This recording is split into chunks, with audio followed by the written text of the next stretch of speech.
In the morning, Yoshiki and Hikaru ride their bicycles to school. Police cars pass them on the road, and Yoshiki realizes that something bad has happened in the village. Hikaru recalls hearing from his parents earlier that morning about the death of Mrs. Matsura. She took her own life by forcing her fist down her throat. One of their classmates tells them that every evening, when he walks through the forest, he feels unbearable terror. He invites his friends to join him and test their courage. Hikaru is the first to agree, surprising everyone, since he used to faint even while watching horror movies.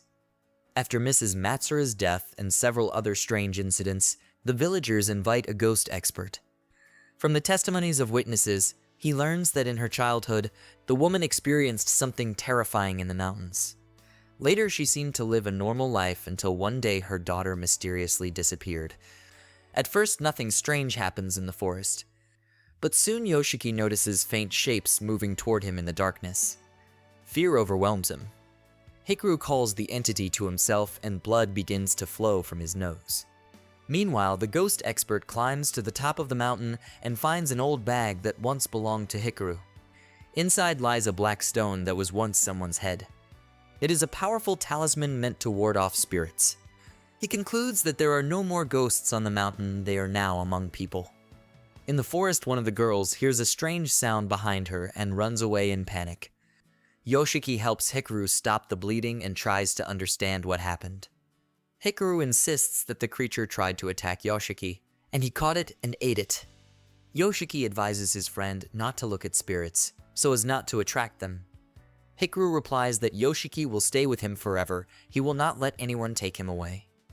Once sitting by the fire, Hikaru's father taught the boy that if he ever falls in love, he must marry immediately to protect the girl.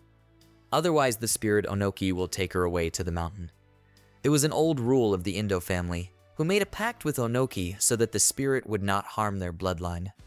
The father said that Onoki takes people because he is lonely. Yoshiki is curious and confused about what happened to Hikaru in the forest. Hikaru unbuttons his shirt and tells Yoshiki to put his hand inside. It feels cold and wet inside. Yoshiki experiences strange, powerful sensations that he cannot explain.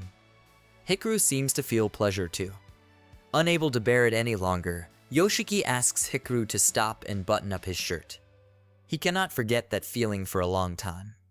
Later on the street, Yoshiki is stopped by a mysterious woman with psychic abilities.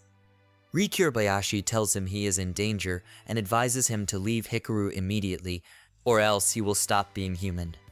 The woman gives him her business card and asks him to call when he is ready.